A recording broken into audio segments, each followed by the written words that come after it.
Welcome to our viewers today. We have with us Mack Straw, our Water and Sewer Department Manager. Welcome, Mack. Thank you for being with us. Round two. Yeah. Well, there's always new things going on in water and sewer.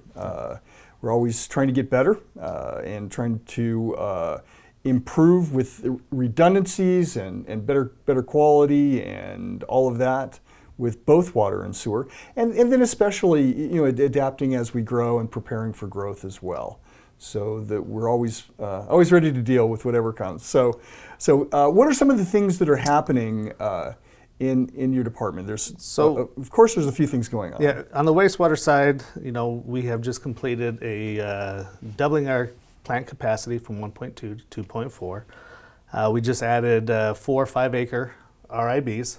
Now the RIBs, can we back up just a little bit, just so our viewers know exactly what we're talking about? Those are rapid infiltration basins. Correct. So basically, as we go through the process, the water that has been treated, where we've removed all the solids, goes into a couple ponds, heads out to those RIBs, and over time it'll percolate or evaporate.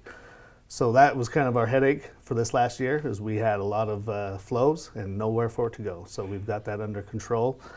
We just recently got the approval last week to go ahead and start using those. So that's a good thing. Great. And those that was a big project. So how many of those were created?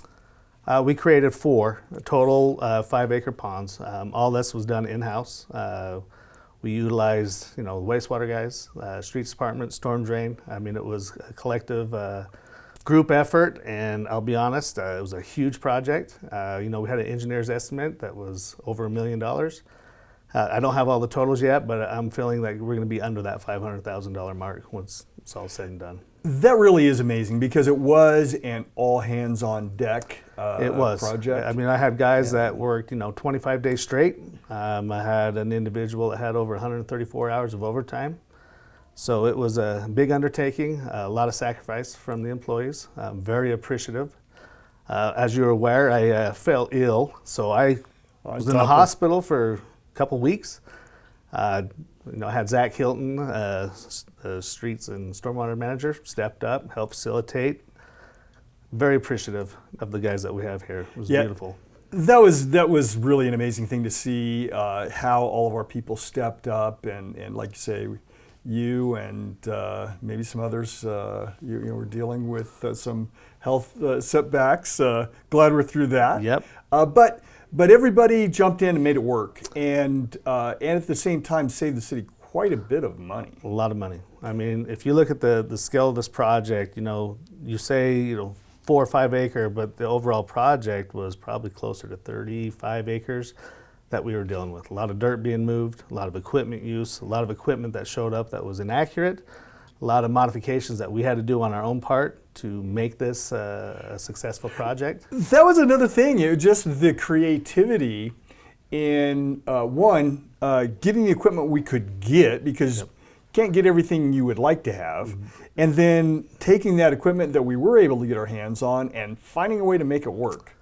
Very impressive, a lot of ingenuity. I mean, we got great guys. We truly do, some of the best. It was impressive, and then as we talk about these basins, it's hard to picture until you actually go out there and see how big they are. They are massive. Huge. It is huge. I mean, you go out there and you look at the amount of dirt that was moved, and it was amazing. Well, cool. Definitely glad we could get through that.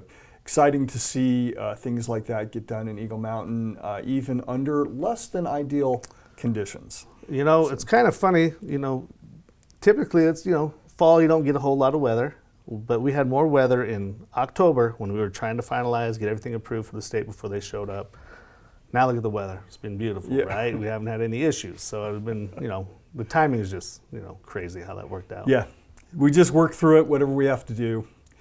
So so that's the sewer side. What about on the water side? What's happening there? So the water side, we've got a few projects. We've got a new well that's in the process of being designed. It's kind of over in the Hidden Hollow area. We've got a really good aquifer that kind of runs through there, so we're hoping to capitalize on that location, get something maybe in the 2,000 to 3,000 GPM range, which totally would help us out. So yeah, something we're it's working on. always good to have more sources, have those redundancies to be able to adapt.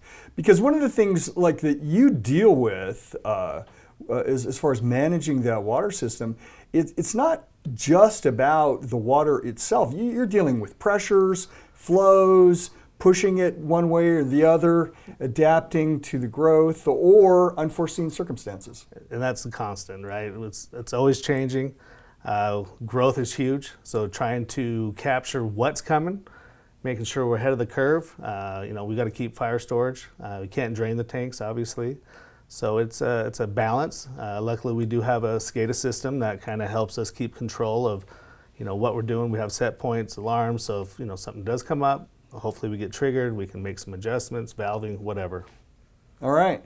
So that will add to the system there, And then- where we already have a couple of wells in a similar area. Yep. And then what else do we have? So in White Hills, it's an isolated system, but it is tied together right now. We are in the process of combining these two systems. We've got a pipe in place, but we're in the process of upgrading those. Hopefully we'll be doubling the capacity. That's going to cause us to basically re-drill the well, fit the well with proper pumps, motors. That'll give us extra capacity. That way we have truly a dual redundancy we can feed from White Hills or from the city center side. Right, and that's where we are seeing growth, and we will continue to see growth towards the west side of the city. And so doubling that capacity and getting all that tied in strengthens. Yeah, I'll take anything we can get at this point. We've got a couple tanks that we're looking at, a 4 million gallon tank that hopefully we'll have out in White Hills to help offset some of that. The intent there is, once that new well goes in and the new tank will actually increase the actual pressure zones out there because they've struggled. Legal, by the way, but anything you can do to kind of help the residents, it's a win. Well, definitely, because we always want to be, we want a system that's stronger, better than it actually needs to be. Correct. So that we always have that flex. So, and always trying to stay ahead of it because water is a number one priority. Water is life. Without it, there's a lot of things that you don't realize. You won't be flushing your toilets. You won't be putting out fires. And doing good. So we'll look forward to seeing those improvements in our water system over this next year. It's going to take, a year. The White Hills, we'll see that being completed hopefully midsummer, late summer. Well 7, you're probably going to be another year, next fiscal year. We'll be wrapping that up. Well, great. Well, Mac, thank you for that update, and we'll look forward to seeing those improvements as we stay ahead of the growth and continue to strengthen our water and sewer systems. A lot of fun. I appreciate it. Okay. Good stuff. Good times. Thank you for being with us, Yes, Mac, thank and you. thank you for our viewers for joining us.